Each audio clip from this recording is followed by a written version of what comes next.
I'm Dean Safola, and this is the Azure Academy. Thanks for joining us again at the Azure Academy, and today we'll be looking at Windows Virtual Desktop with a focus on monitoring. So if you haven't done so already, please do click on our subscribe button and join us at the Azure Academy, and give us some comments below on any questions that you have or anything that you'd like us to cover on a future video.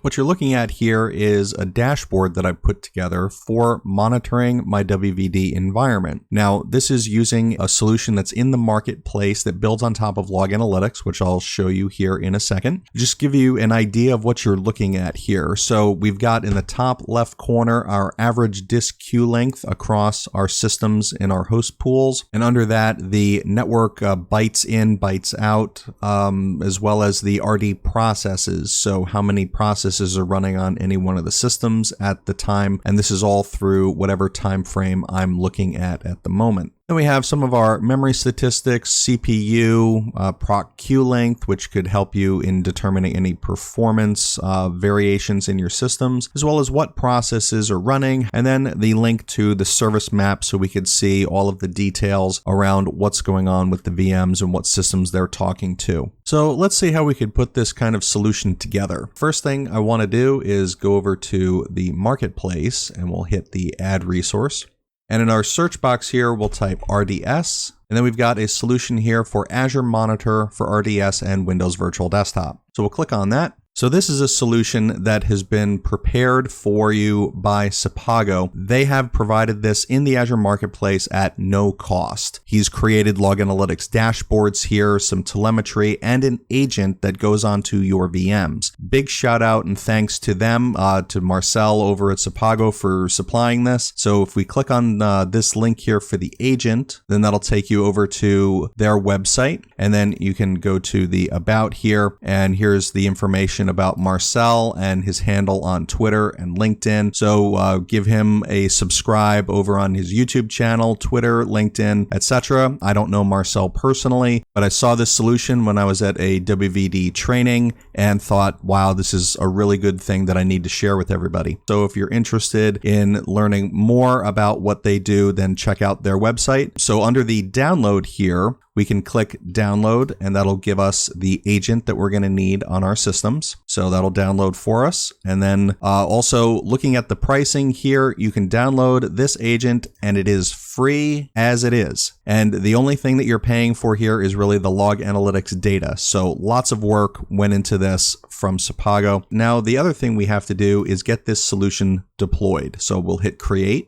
And now we need to put in the name of a Log Analytics workspace. Now, of course, I've already got this solution deployed, but I'll just do this as an example. Okay, and I'll deploy this in the East US, and we'll hit OK. And that's pretty much it. We're ready to deploy the solution, so we'll hit OK. And we could watch this deployment, but it'll only take a minute or two. So the solution has finished deploying, and let's hit Go to Resource. And here's our resource, and let's click on that. So this is a normal Log Analytics workspace that has custom data added into it through the View Designer. And we'll look at the workspace summary here. So now we've got the solution finished, and now we need to get data into our solution. So for that, we need our agent. So I've already downloaded that and copied it up to my servers. And I've already added some new session hosts to a new host pool so that we can look at installing the agent. So let's jump into the VM. So I've already extracted the zip files onto both of our target VMs here, and we need to edit the config file. So I'll open that up with Notepad. Okay, there we go. And now we need to add a customer ID and a shared key. Now we can find this inside our Log Analytics workspace. So if we go back to the Azure portal, and in the Log Analytics workspace, we want to go to the advanced settings. And then over here on the right, we can see the workspace ID. So we'll copy that. And then we'll paste that here in the customer ID field on both of our systems. Then we need our shared key. And we'll replace those values inside the quotes there. And so we can save these files and then close them. And I've also got here a PowerShell window, and this is a admin window because we need to run a command to verify that the system is working. And we're going to run the main executable here with a -test parameter, and we'll do that on both systems.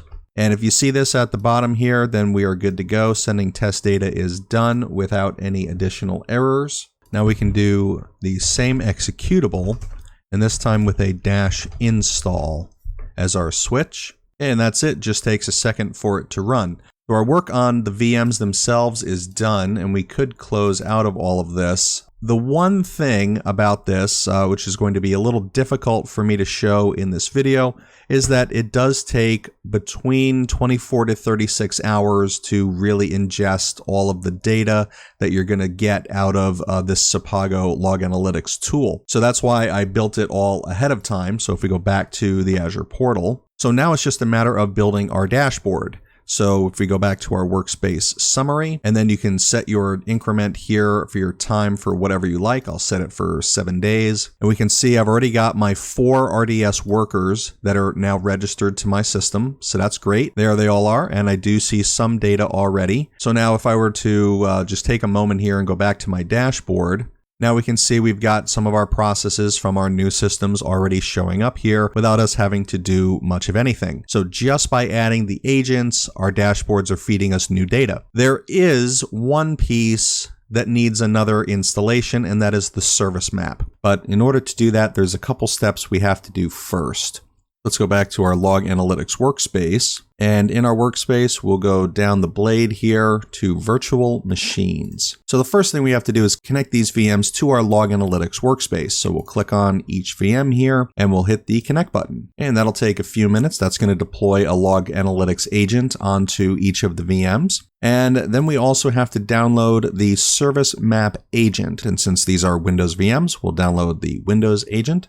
And in case you need any of the documentation around Service Map and how it works, ports that it requires, and all of that, you can find that here in the docs. And after several minutes of processing and installing our agent, our workspaces have now connected to our VMs. So now we've got our Service Map agent that we have to install. So let's go take care of that.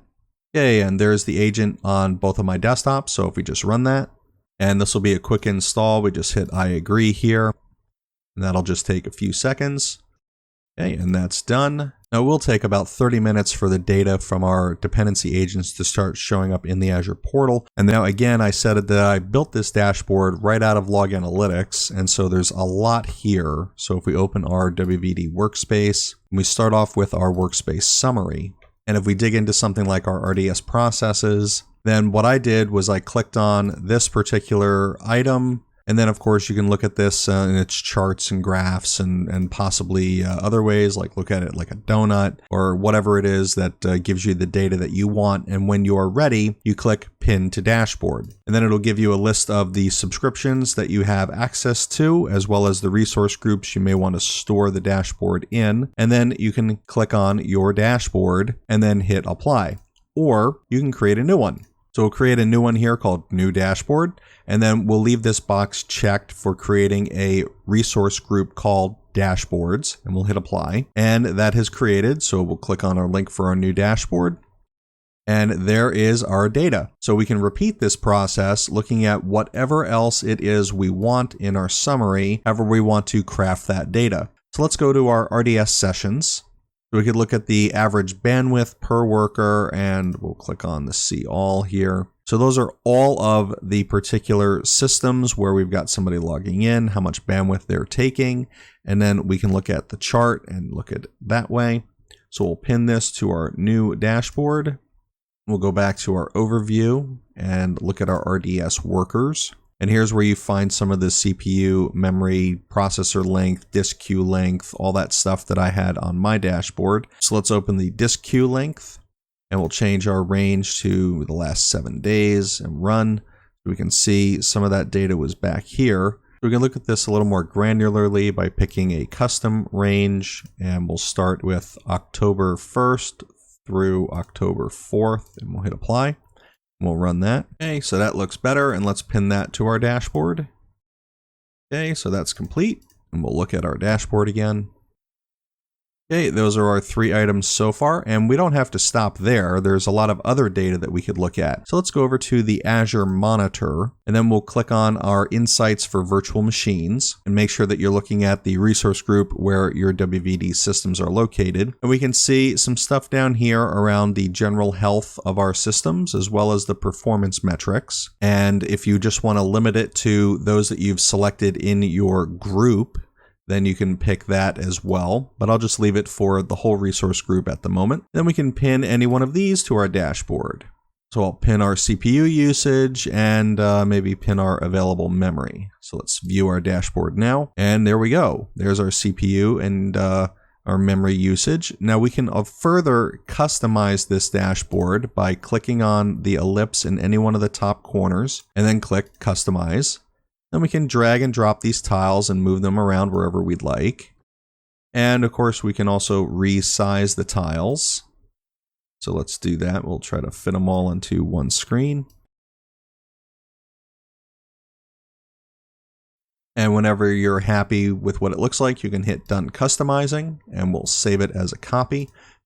And now we've got ourselves a dashboard for our virtual environment, pulling from some of our Sepago agent data that we've got. And then we've also pulled in some general metrics from the VMs themselves. So you can mix and match this stuff however you like, but when you are done with it, your dashboard is now located centrally in your resource groups. And we've got a resource group here called Dashboards. So as long as someone has RBAC permissions to read in this resource group, then these all can be shared across multiple people, multiple groups. And if you need to change which dashboard you're viewing, you just click up here and go back to my WVD monitor, and we're right back to where we started. And again, it hasn't been long enough yet for my new VMs to show up in my service map, because that takes roughly 30 minutes. And you can even do things like change, move, replace, add, whatever it is that you're interested in. And now I've made it more visually interesting. And then of course you can make these full screen so that they're running up on a monitor somewhere that everyone can see what's going on. And you can add as much data to this as you'd like. So I hope you've enjoyed looking at how we can do some monitoring around WVD, as well as the tool that we showcased today, which was the Sepago Log Analytics agent. And do give them a like and a subscribe as well, as an appreciation for the hard work that they did in providing this solution. And if you have any questions on this solution, you can hit up Marcel, and you can also investigate what other opportunities they have for consulting services if you're interested in that. So if you haven't done so already, please subscribe to the Azure Academy and join us here and be part of the community as we're all trying to learn Azure together. And give us some comments or questions below. And if this was a help to you, then please do click on the thumbs up icon. And while you're down there, click on the notification bell so that you can get an email when our videos come out, which is roughly once a week. And feel free to check out our playlists for many other topics covered in the Azure Academy, or even our community where we have a couple polls now and then. Thanks very much for watching today, and we'll see you in the next video. Happy learning.